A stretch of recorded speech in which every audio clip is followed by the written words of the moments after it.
So we're having another story of encounter. These are encounters that people have on their spiritual journey that becomes turning points on their spiritual journey where their friendship with Jesus deepens and he begins to transform them from the inside out.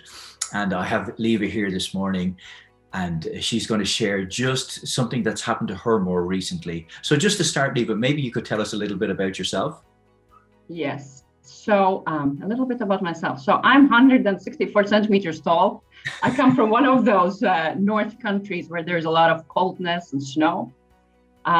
So I grew up in a Christian family. Never planned to come to Dublin, but my work led me here. So I have been here for the last 3.5 years.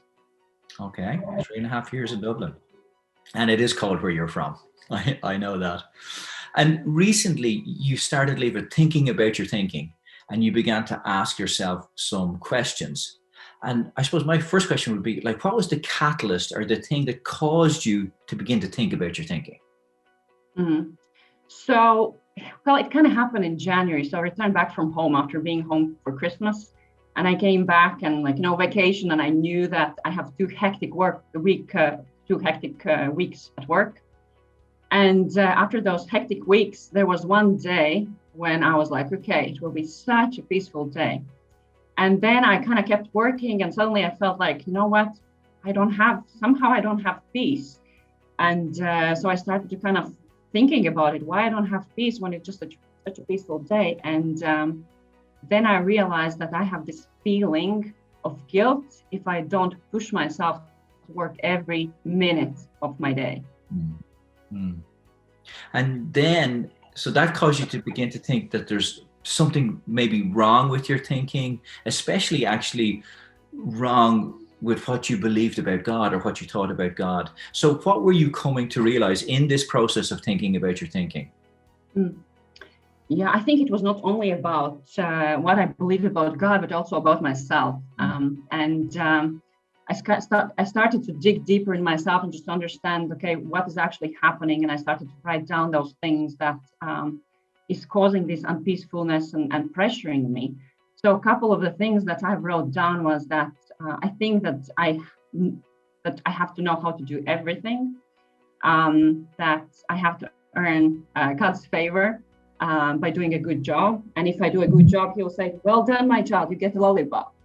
Then that God will punish me if I don't do everything 100%. And I also realized that I'm trying to prove something to somebody, but nobody's actually expecting anything from me. And realizing all these nitty-gritty details, I came to a conclusion that actually Liva is a total mess. And actually, it was pretty heartbreaking because I understood that in my heart, I have given space for those lies and I have believed them. And I had lived with realizing that I don't have freedom at all. So you began to realize that what you used the expression like I knew it in my head, but it wasn't in my heart. Just tell us a little bit more about that. Yeah. So I think it was back in November, Sean, that you challenged us just to think about our thinking. So I was like, you know what, in my head, everything is fine. I know God is full of love. You should not worry. All those things that you kind of read in the Bible and you have accepted them. And like, you need to kind of read the verse, you'll be like, I know it. So kind of from my head's and mind's perspective, all seemed totally fine and perfect. But then I kind of looked at my heart and I said, okay, what does actually my heart believe? And my heart actually said that, I think God is a silent God. He has more important. You think God is a silent God? Yeah, he's a silent God, that he's just like, silent. That he has more important things to do than solve my little problems. And that I have to earn God's acceptance or acceptance. So I understood that what I feel in my heart is opposite of what is in my head, and there is misalignment. So, for example, in my mind, I know that God is full of love. I should not worry. But then I asked my heart, are you worried? And my heart said, yes, I'm worried. So I came to a conclusion that actually my heart does not believe in God's love. And that was a big problem for me. Right. Right. And it's kind of quite an eye-opener. And but what you're beginning to discover is actually we're quite a deep and complicated being as a human being. And even though we might profess certain words or sing certain songs, that what's in our heart can be something completely different. And Jesus wants to replace the what's in our heart with his truth. And one of the things, so like this is kind of becoming, if you like, a turning point on your spiritual journey. Definitely. When you talk about it, you always use the word freedom. Can you explain what you mean by that? So, free, it's kind of hard to define, right? It's like, oh, what is freedom? So kind of when I think about it, I would kind of define freedom as understanding that there's something wrong in me, and by accepting it, I can actually start changing. So that's how I would kind of define right now this freedom that I feel. But when you begin to change it, what are you feeling on the other side of it? I mean, peace that I don't, there are things that I can let go, that before I was tense, and I'm like, you know what, I can let it go.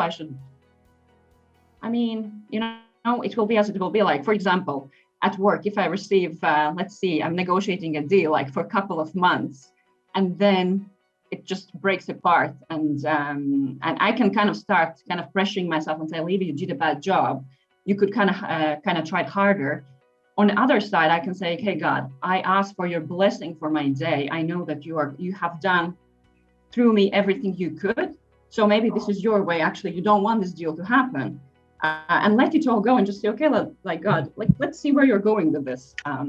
So are you saying that radical thing of Psalm 23, that actually the Lord is your shepherd, and because he is your shepherd, you shall not be in want? Yeah. Not in fear, not in any insecurity, just, So that's true, that stuff. It's true. Oh, yeah, it's definitely true. That's cool. That's cool. So, Liva, it's been a lovely start to the new year for you.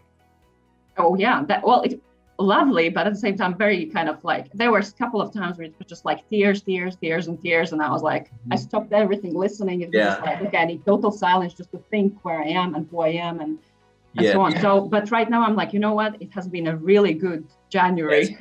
Good is probably a better word. It's good, but not always easy. Yeah. So Liva, thank you for sharing all that. It was lovely. And just seeing you on this journey, and Jesus determined to get his truth into your ground zero, into your heart, so that you live from there, so that you know he is your good shepherd. And because he is your shepherd, you shall not be in want, regardless of the outcome of the deals that you make, is such good news. So thank you, Liva. No problem. My pleasure.